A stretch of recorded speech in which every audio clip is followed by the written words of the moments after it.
আসসালামু আলাইকুম ৰহমতুল্লাহি ওবৰকাতুহু। আমি নজমুল আলী হাফিজ সাহেবৰ পৰা ইব্ৰাহিম নবীৰ কাহিনী তেওঁৰ পৰা কিছু কথা জানিম বুলি আহিছোঁ। আপুনি কওকচোন ইব্ৰাহিম নবীৰ কিছু কথা আমাক।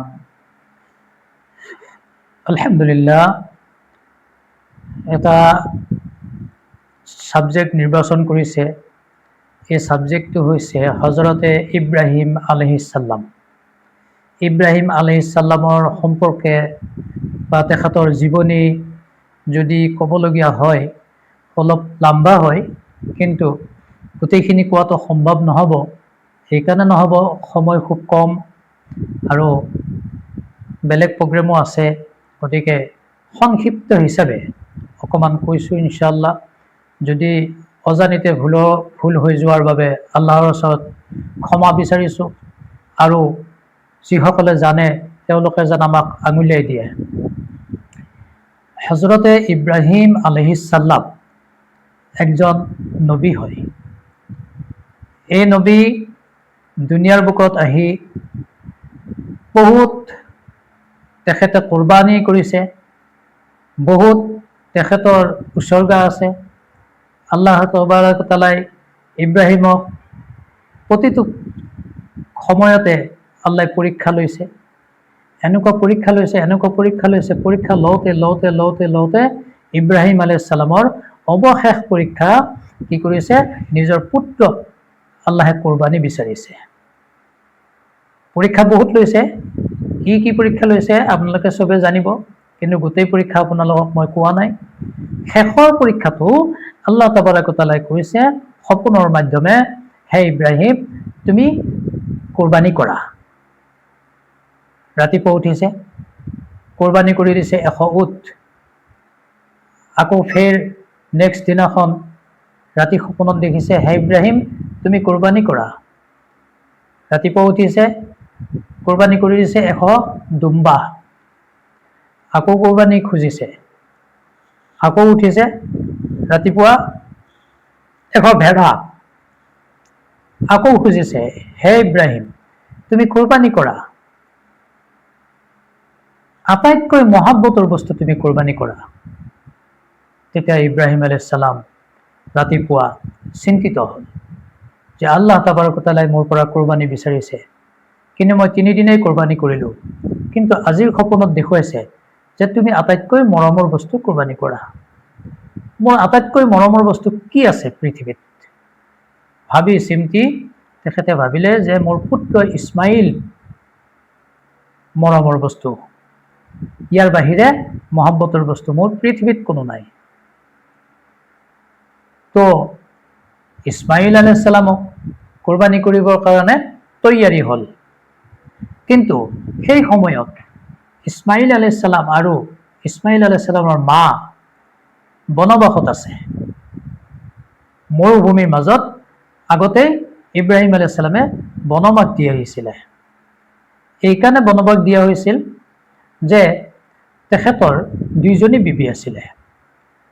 প্ৰথমজনীৰ নাম আছিলে বিবি সাৰা, দ্বিতীয়জনীৰ নাম আছিলে বিবি হজৰতে হাজেৰা।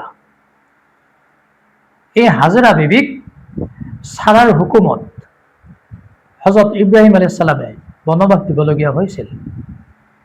ইছমাইল আলাইহিছ সালাম যেতিয়া ঘৰতে জন্মগ্ৰহণ কৰিছিল, তেতিয়া বিবি সাৰাই অতি শীঘ্ৰে বনবাস দিবলৈ হাজেৰাক থৈ আহিবলৈ ইব্ৰাহিম আলাইহিছ সালামৰ লগত হুকুম তাকিদ কৰিলে। আৰু ইব্ৰাহিম আলাইহিছ সালামে আল্লাহৰ ওচৰত দোৱা কৰিলে, ইয়া আল্লাহ, মোৰ বিবিয়ে হুকুম কৰে যে বিবি হাজেৰাক বনবাসত থবলৈ। এই সময়ত নিৰাশ্ৰয় জাগাত শিশুটোৱে দি মই কেনেকৈ বনবাস দি থৈ আহোঁ? আল্লাহ, তুমি মোক সত্যৰ সন্ধান দিয়া। তো আল্লাহ তাবাৰক তাআলাই ওহীৰ দ্বাৰাই ইব্ৰাহিম আলাইহিছ সালামক জনাই দিছিলে যে তুমি বিবিৰ হুকুম পালন কৰা। আৰু সেইমতে ইব্ৰাহিম আলাইহিছ সালামে বিবি হাজেৰাক আৰু পুত্ৰ ইছমাইলক বিয়াবন জংঘলৰ মাজত বনবাস দিছিলে। এইফালে সাৰাৰ নিৰ্দেশ যে ইব্ৰাহিম, তুমি এনেকুৱা জেগাত বিবিক বনবাস দিবা য'ত কোনো মানুহৰ আশ্ৰয় নাই, য'ত কোনো গছ গছনি নাই, য'ত কোনো পানীৰ ছিষ্টেম নাই, তাতেই তুমি বিবি হাজেৰাক থৈ আহিবা। ইব্ৰাহিম আলাইহিছ সালামে সেই হুকুম পালন কৰিম বুলি আল্লাহৰ ওচৰত তাৱাক্কাল কৰি ওলাই গ'ল। লগত 1 লোটা পানী, 40টা খুৰমা বা খিজুৰ লৈ গুচি গ'ল। গৈ গৈ গৈ গৈ গৈ গৈ এখন মৰুভূমি, য'ত কোনো গছ নাই, তৰুলতা নাই, পানী নাই, মানুহ নাই, কোনো আশ্ৰয় নাই। তেনেকুৱা জেগাত হজৰতে ইছমাইল আৰু হজৰতে হাজেৰা বিবিক বনবাস থৈ গুচি আহিল। গুচি অহাৰ পিছত সুদীৰ্ঘ 9 বছৰ পিছত হজৰতে ইব্ৰাহিম আলাইহিছ সালামে কুৰবানীৰ কাৰণে তৈয়াৰী হ'ল। আৰু বিবি চাৰাক ক'লে, বিবি, মই আজি সপোন দেখিলোঁ যে আটাইতকৈ মৰমৰ বস্তু আল্লাহৰ ওচৰত কুৰবান কৰিব লাগে। গতিকে মোৰ মৰমৰ বস্তু যদি আছে একমাত্ৰ ইছমাইল, গতিকে মই কুৰবানী কৰিবৰ কাৰণে গৈ আছোঁ, তুমি পাৰ্মিশ্যন দিয়া নে? কৈছে, যোৱা, আল্লাহৰ হুকুম, আল্লাহে যি হুকুম কৰিছে ইয়াক তুমি পালন কৰা। আৰু নবী ইব্ৰাহিম আলাইহিছ সালাম বিবি হাজেৰাৰ ঘৰত গ'ল। গৈ বিবি হাজেৰাক মাত লগালে আৰু বিবি হাজেৰাই ইব্ৰাহিম আলাইহিছ সালামক নামিবৰ কাৰণে পাথৰ ৰাখি দিলে। উটৰ পিঠিৰ পৰা নামিল, তাত ভৰি ধুৱালে, ভৰি ধুৱাই নিজৰ চুলিৰে ইব্ৰাহিম আলাইহিছ সালামৰ ভৰি মোচা কৰি দিলে, মুচি দিলে আৰু বহিবলৈ দিলে আৰু তেখেতক খোৱা বোৱাৰ কাৰণে কিছু নাস্তা পাতি কৰি দিলে। আৰু তেতিয়া ক'লে, মোৰ বোপা ইছমাইল ক'ত? অৰ্থাৎ আব্বাজান ইব্ৰাহিমে সুধি আছে, মোৰ ইছমাইল ক'ত? যে আছে, আপোনাৰ পুত্ৰ আছে। যে এটা কাম কৰা, তুমি তাক ভালদৰে গোসল কৰাই দিয়া আৰু ভাল নতুন কাপোৰ পিন্ধাই দিয়া। আজি এটা জেগাত তাৰমানে জিয়াফত আছে, মানে দাৱাত আছে, তাতে মই লৈ যাম। এই বুলি ইব্ৰাহিম আলাইহিছ সালামে কোৱাৰ পিছতেই বিবি হাজেৰাই ইছমাইলক ধুনীয়াকৈ গা গোসল কৰি কাপোৰ কানি পিন্ধাই খুচব আতৰ লগাই বাপেকৰ লগত দি পঠালে। আৰু বাপেকে উটৰ পিঠিত পিছফালে ইছমাইলক ল'লে, আগফালে ইব্ৰাহিম আলাইহিছ সালাম উঠিলে। এতিয়া উটৰ পৰা উট লৈ তেওঁ ভ্ৰমণ কৰি আছে, গমন কৰি আছে, গৈ আছে। পিছে পিছে আহি হজৰতে হাজেৰা বিবিক শয়তানে কৈছে, তোমাৰ পুত্ৰ ইছমাইল কলৈ গ'ল?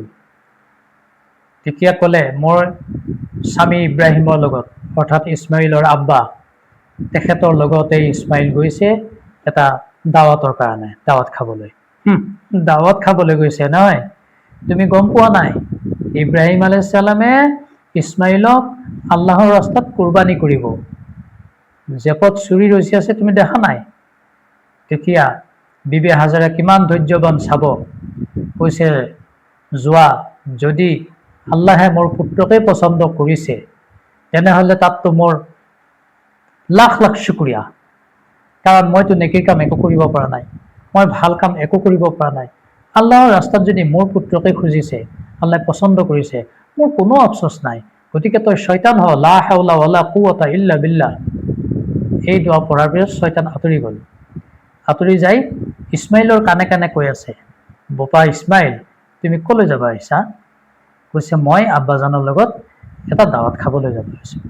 তুমি লাহেকৈ চোৱাচোন, তোমাৰ আব্বাৰ পকেটত, জেপত ৰছী চুৰি মজুদ আছে। তোমাক আব্বাই কুৰবানী কৰিব মিনাৰ ময়দানত, কাৰণ আল্লাহ তাবাৰক ও তাআলাই তোমাৰ আব্বাক সপোনত দেখুৱাইছে আটাইতকৈ মৰমৰ বস্তু কুৰবানী কৰা। আটাইতকৈ মৰমৰ বস্তু হ'লা তুমি, গতিকে তোমাক কুৰবানী কৰিব। তেতিয়াও ইছমাইলক ধক্কা দিব নোৱাৰিলে। ইছমাইলে কৈছে, মোৰ দৰে যদি এজন গোলামক আল্লাহে পচন্দ কৰিছে, তাতে তোৰ ক'বলগীয়া কি আছে আৰু মোৰ ভাবিবলগীয়া কি আছে? আল্লাহে কাক পচন্দ কৰে? যাক আল্লাহে ভাল পায়। গতিকে আল্লাহে মোক ভাল পাইছে, তই নিশ্চয় শয়তান হোৱা, লা হাওলা ৱালা কুৱাতা ইল্লা বিল্লাহ। এই দোৱা কোৱাৰ পিছত ইছমাইলৰ পৰা শয়তান আঁতৰি গ'ল। কিছু দূৰ যোৱাৰ পিছত হজৰতে ইছমাইল আলাইহিছ সালামে আব্বা ইব্ৰাহিম আলাইহিছ সালামক সুধিলে, আব্বা, আপুনি মোক বাৰু ক'লৈ নি আছে? কৈছে, বোপা, মই তোমাক আল্লাহৰ ৰাস্তাত কুৰবানী কৰিব আনিছোঁ। আল্লাহে মোক সপোনত দেখুৱাইছে যে মৰমৰ বস্তু কুৰবানী দিব লাগে, গতিকে মই তোমাক পৃথিৱীৰ ভিতৰত মৰমীয়াল তুমিয়ে বেছি মোৰ, তাৰ কাৰণে মই আল্লাহক ৰাজি খুচি কৰাৰ কাৰণে তোমাক লৈ আহিছোঁ। কৈছে, আব্বা ইমান দেৰি কিয় কৰি আছে? উটক বেছিকৈ জোৰ দিব দিয়ক, কাৰণ আল্লাহে খোজা বস্তু দেৰি কৰিব নালাগে, সোনকালে দিব লাগে। আল্লাহ মাতি আছে, আমি লাহে লাহে গৈ থাকিম, এইটো নহয় নহয়। জলদি বলক, জলদি বলক। জলদি জলদি গৈ মিনাৰ মৈদান পালে, আৰু মিনাৰ মৈদানত ইছমাইলে কৈ আছে, আব্বা দেৰি নকৰিব, আপুনি সোনকাল কৰক, কাৰণ আল্লাহে বিচৰা বস্তু দেৰি হ'ব নালাগে। হজৰতে ইব্ৰাহিম আলাইহিছ সালামে হজৰতে ইছমাইল আলাইহিছ সালামক জমিনত পেলাই লৈ ছুৰীৰে লেপি আছে, বিছমিল্লাহি আল্লাহু আকবৰ বুলি। কিন্তু ছুৰী নাকাটিছে, ছুৰী নাকাটে। যেতিয়া নাকাটে, তাৰপিছত ইছমাইলে কৈছে, আব্বা আপুনি ছুৰী গদাই দি লেপি আছে নেকি মোক? কৈছে, নহয় অ' বাপা, মই গদাই দি লিপা নাই, মুখেৰে লেপি আছো। নহয়, ভালদৰে চাই লওক। আকৌ লিপিছে, কটা নাই।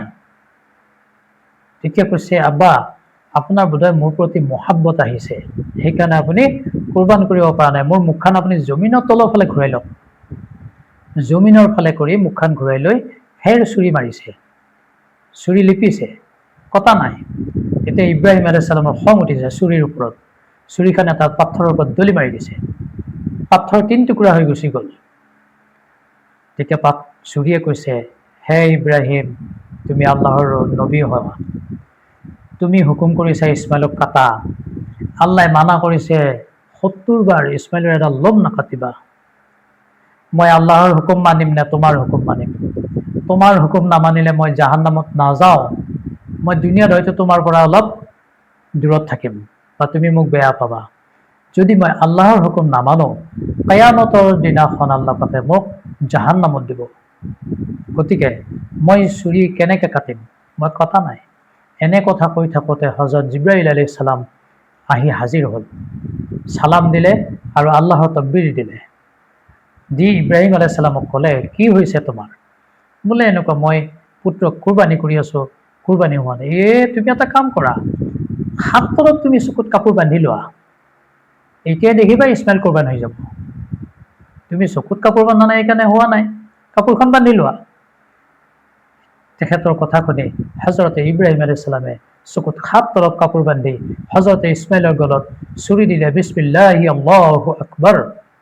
দিয়াৰ লগে লগে ইছমাইল কুৰবানী হৈ গ'ল।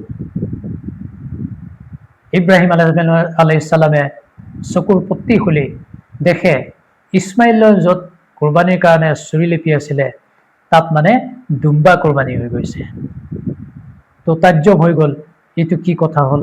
হজৰতে জিব্ৰাইল আলাইহিছ সালাম আহি হজৰতে ইব্ৰাহিম আলাইহিছ সালামক কৈ আছে যে, খলিল, তুমি নাৰাজ নহবা, আল্লাহ তাবাৰক ওয়া তাআলা তোমাৰ কুৰবানী পছন্দ কৰিছে, কবুল কৰিছে।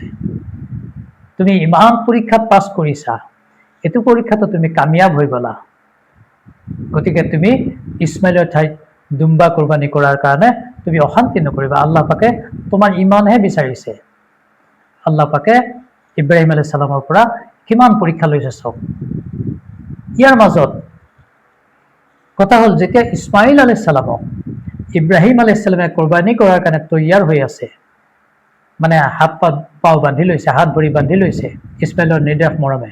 ইছমাইলে কৈছে, আব্বাজান, আপুনি যেতিয়া মোক জবাই কৰিব, তেতিয়া হয়তো মোৰ হাত ভৰি আপোনাৰ গাত লাগি যাব পাৰে, আপুনি মোৰ হাত ভৰিটো বান্ধি লওক।